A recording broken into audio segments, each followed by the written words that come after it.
नमस्कार, मैं हूं डॉक्टर मुकेश गौतम और आप देख रहे हैं कॉमेडी काढ़ा। जी हां, हंसी की जबरदस्त डोज कॉमेडी काढ़ा। दर्शकों, मंच संचालन और हास्य कविता के क्षेत्र में एक बहुत ही जाना पहचाना नाम है सुभाष काबरा जी का। मंच संचालन और हास्य कविताओं के क्षेत्र में पूरे विश्व में अपना नाम कमाने के बाद सुभाष काबरा जी ने पिछले कुछ वर्षों में व्यंग लेख के क्षेत्र में बहुत प्रतिष्ठा हासिल की है। आज सुभाष काबरा जी कॉमेडी काढ़ा के दर्शकों के लिए हमारे साथ उपस्थित हैं। मुझे उम्मीद है कि कॉमेडी काढ़ा के दर्शकों को उनका उम्मीद शीर्षक से आज जो वो लेख यहाँ पर पढ़ने जा रहे हैं, व्यंग लेख, वो बहुत पसंद आएगा। हाजिर हैं सुभाष काबरा जी। धन्यवाद मुकेश। तुमने जिस लेख का जिक्र किया वो लेख मैं सुनाने जा रहा हूं। शीर्षक भी तुमने बता ही दिया है, उम्मीद। उम्मीदें कई प्रकार की होती हैं और उम्मीदों की सबसे बड़ी विशेषता यह होती है कि ये जिसके भी दिल और दिमाग में होती है वो इसे 100% सही मानकर ही चलता है और उम्मीद ये करता है कि पूरी दुनिया भी इसे सही माने। अब देखिए ना, उम्मीद पे दुनिया कायम है। लिखने वाले ने कभी ये नहीं सोचा होगा कि भविष्य में उम्मीदें कैसी कैसी हो जाएंगी और ऐसी वैसी होते होते वैसी वैसी भी हो जाएंगी।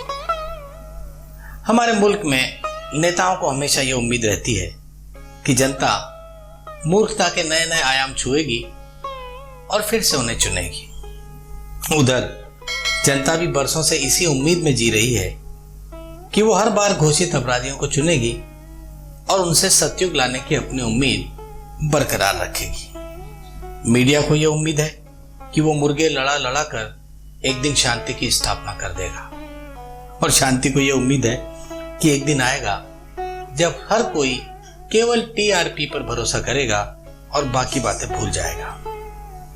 कोरोना को उम्मीद है कि इस महान देश से विदाई का समय आ गया है, लेकिन कुछ लोग हैं जो अभी भी अपनी जिद पर अड़े हैं कि यार तुम तो मेहमान हो, इतनी जल्दी क्या है, कुछ और रहो हमारे मुल्क में। उम्मीदों का कोई हिसाब नहीं है। सत्ता को उम्मीद है कि विपक्ष की गठरी बांधकर उसे हम दरिया में बहा देंगे और विपक्ष को उम्मीद है कि सत्ता कब किसकी सगी हुई है, हम वापस लौटेंगे। दिल्ली को यह उम्मीद है कि वो देश का दिल बनी रहेगी। दिल्ली को यह उम्मीद है कि वो देश का दिल बनी रहेगी और देश इस संशय में जी रहा है कि हमेशा की तरह दिल्ली केवल अपने बारे में सोचेगी, पता नहीं देश के बारे में सोचना कब शुरू करेगी। संशय, संशय और संशय। अब देखिए ना, शुभ दिनों को यह उम्मीद है कि एक दिन पूरी दुनिया ये घोषणा कर देगी कि शुभ दिन आ गए हैं और पूरी दुनिया ये पूछ रही है कि कमबख्तों, अगर ये शुभ दिन है तो बुरे दिनों की परिभाषा क्या होगी। उम्मीदों का कोई और छोर नहीं है। जैसा मैंने कहा, हर पत्नी को उम्मीद है कि एक रोज सर्वश्रेष्ठ पत्नी का खिताब उसके कदमों में आना ही आना है और उधर हर पति को यह उम्मीद है कि एक रोज उसकी सगी पत्नी कम से कम ये मानेगी कि मेरा पति सर्वश्रेष्ठ नहीं, लेकिन एक ठीक ठाक पति तो है। आपदा को अवसर बनाने वालों की अपनी उम्मीदें हैं, तो अवसर को आपदा में बदल देने वाले भी बहुत सारे हैं। सतयुगी सोच वालों की अपनी उम्मीदें हैं, तो कलयुगी कारनामों वालों की अपनी उम्मीद। सुख को यह उम्मीद है कि एक दिन लोग उसके असली माने समझेंगे और दुख की यह प्रतिज्ञा है कि इतनी आसानी से सुख को किसी भी दरवाजे के भीतर प्रवेश नहीं करने देगा। चिट्ठी की अपनी उम्मीदें हैं साहब और कोरियर की अपनी। अंगूठा छाप की उम्मीदें बहुत अलग हैं, तो डिजिटल के बाप की उम्मीदें बहुत अलग। अंगूठा छाप की उम्मीदें बहुत अलग हैं, तो डिजिटल के बाप की उम्मीदें बहुत अलग। जनरेशन गैप वाली 3 पीढ़ियों की उम्मीदें न तो अतीत में कभी मिल बैठकर पूरी हुई थी और न ही भविष्य में मुझे इसकी कोई संभावना नजर आती है। आज चलती रहे वाली उम्मीद पर आजकल सांस चलती रहे वाली उम्मीद ज्यादा भारी नजर आती है। अच्छे आयोजनों को उम्मीद है कि जल्दी ही वो अपने चाहने वालों से रूबरू होंगे, तो चाहने वालों को ये डर है कि कमबख्त इनमें से कोई कोरोना का पेशेंट तो नहीं है। उम्मीद, उम्मीद और उम्मीद। देखिए ना, उम्मीद तो हमें सैटेलाइट गेम की थी, लेकिन गोल गोल रानी कितना कितना पानी वाले खेल तक वापस आ गए हैं सारे के सारे। उम्मीद के विपरीत इन दिनों पानी नल में कम आ रहा है और लोगों की आंखों में ज्यादा आ रहा है। अब कोई किसी से नहीं कहता कि मुझे आपसे ये उम्मीद नहीं थी। वो जानता है कि उसका जो नुकसान हुआ वो उम्मीद से कुछ कम ही हुआ, ज्यादा भी हो सकता था।